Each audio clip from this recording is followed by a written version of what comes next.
Congo Avenir.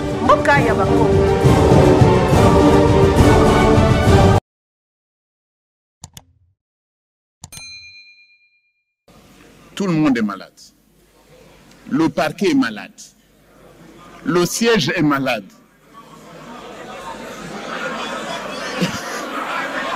Ici, ce sont les états généraux de la justice. Alors, soyez tolérants, s'il vous plaît. Soyez tolérants. Je vais essayer de répondre aux questions qui m'ont été posées, mais d'abord en reprenant trois choses. Premièrement, parce que les gens sont référés au droit constitutionnel, je répète ce que j'ai toujours dit. Tout le monde n'est pas constitutionnaliste. Et tout juriste n'est pas constitutionnaliste. Donc, qu'on se mette d'accord. On ne fait pas du droit constitutionnel de TikTok ou des réseaux sociaux. Donc, on doit être précis là-dessus. Et je dis également une chose. Le français est facile. Il y a des comparatifs quand on étudie le français pour nous autres qui étions au séminaire. Quand j'ai dit que cette constitution, j'ai vu beaucoup d'images circuler, le pauvre Mbata. Et merci de m'avoir donné cette occasion-là. Cette constitution que je tiens dans ma main est au jour d'aujourd'hui la meilleure depuis l'indépendance. Où est la contradiction du pauvre Mbata? Comparée à la loi fondamentale, elle est meilleure. Comparée à la constitution de 64, elle est meilleure. 67, elle est meilleure. Je ne peux pas voir comment les intellectuels peuvent s'acharner, prendre les images des réseaux sociaux, voilà le pauvre Mbata. Non! Je n'ai pas dit qu'elle est intouchable. Je n'ai jamais dit ça. Et il n'y a aucune contradiction de position des universités. Je m'en vais maintenant aux questions. Parce que ça, c'est une bonne occasion que vous m'avez donnée. Crispin Ngandou, meilleur que celle de 60. Voilà. J'avance. Monsieur Crispin Ngandou me pose la question sur le pouvoir judiciaire qui est indépendant. Le ministère public a été exclu du pouvoir judiciaire. Et où est-ce que vous mettez maintenant le parquet? Et pourquoi les magistrats, vous voulez vous initier dans les attributions des magistrats? Une chose d'abord. La théorie de séparation du pouvoir que vous avez appelée de John Locke, que vous avez appelée de Montesquieu, elle a beaucoup évolué. Et d'abord, c'est un droit constitutionnel américain, avec ce problème de checks and balances, qui vous dit clairement que la séparation des pouvoirs n'est jamais absolue. Donc on ne devrait pas, en ce temps, s'en tenir aux idées traditionnelles de Montesquieu qui sont dépassées en droit constitutionnel. Ça, c'est une précision claire. Où est-ce que vous mettrez les nouveaux corps qui sont nés, comme la CENI, comme le CESAC? Mais il y a des développements. La théorie que vous aviez apprise quand vous étiez étudiant est en train d'être remaniée. Elle n'est pas absolue. Donc ici, je reprends le pouvoir du ministère public a été effectivement exclu du pouvoir judiciaire. Il n'est pas indépendant. L'indépendance ici, même relative, elle ne s'applique qu'aux magistrats du siège. Et le ministre de la Justice a le pouvoir d'injonction sur les magistrats du parquet, pas sur les juges.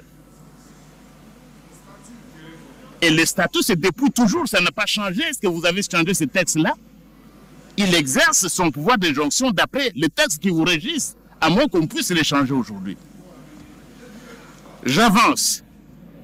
Le magistrat, le membre de l'Association internationale des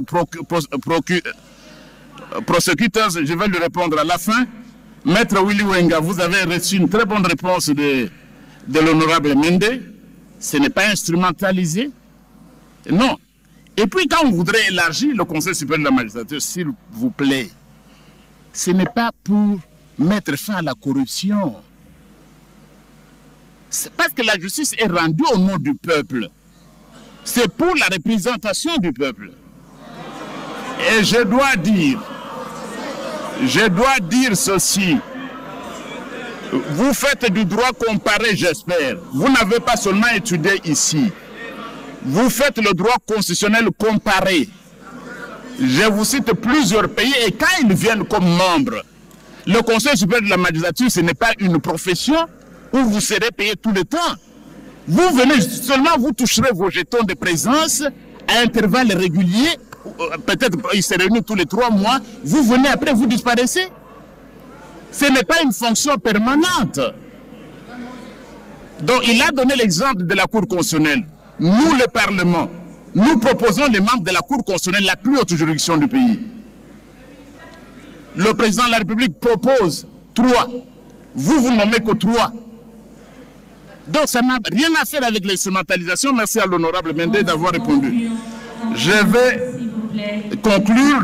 Je remercie Sa Majesté Kibonge. Ils ne m'ont pas posé de questions. En fait, ils ont compris que si le président de la République est le magistrat suprême, si les jugements, les arrêts et jugements et les ordonnances des cours et tribunaux sont exécutés en son nom, s'il est le premier élu du peuple, au nom de qui la justice est rendue, où y aurait-il des problèmes qu'il préside le Conseil supérieur de la magistrature, comme dans plusieurs autres pays du continent? Voilà, la dernière.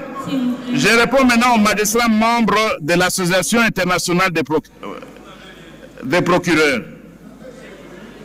Si vous ne voulez pas répondre, et le professeur des universités vous le dit, c'est votre affaire.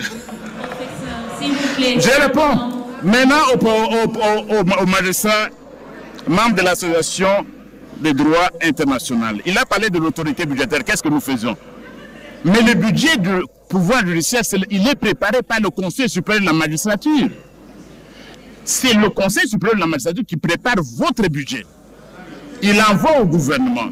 Et en ce moment où nous parlons au Parlement, notre commission ECOFIN est en train de siéger.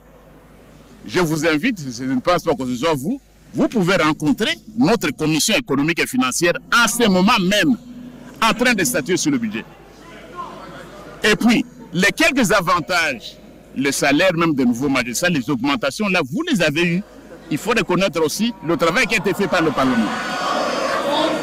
Enfin,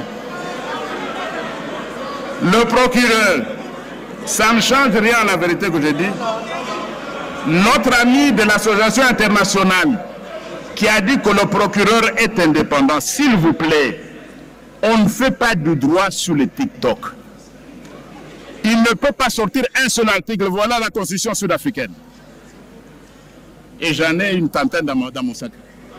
Où est-ce que vous allez trouver que le public prosecutor, il est indépendant? Où? Non, c'est ça. Mais alors, quand vous allez, il faut apprendre l'anglais. Quel est cet article? Parce qu'il ne s'agit pas de beaucoup parler. Quand vous n'avez pas lu un texte, voilà la constitution, je vous la réfère. Et le Public Prosecuting Authority in South Africa, elle est sous l'autorité du ministre de la Justice et Garde des Sceaux. Donc il ne faut pas raconter n'importe quoi, je m'excuse. Je vous remercie de votre attention. Merci beaucoup. Congo Avenir. Okaya Bako.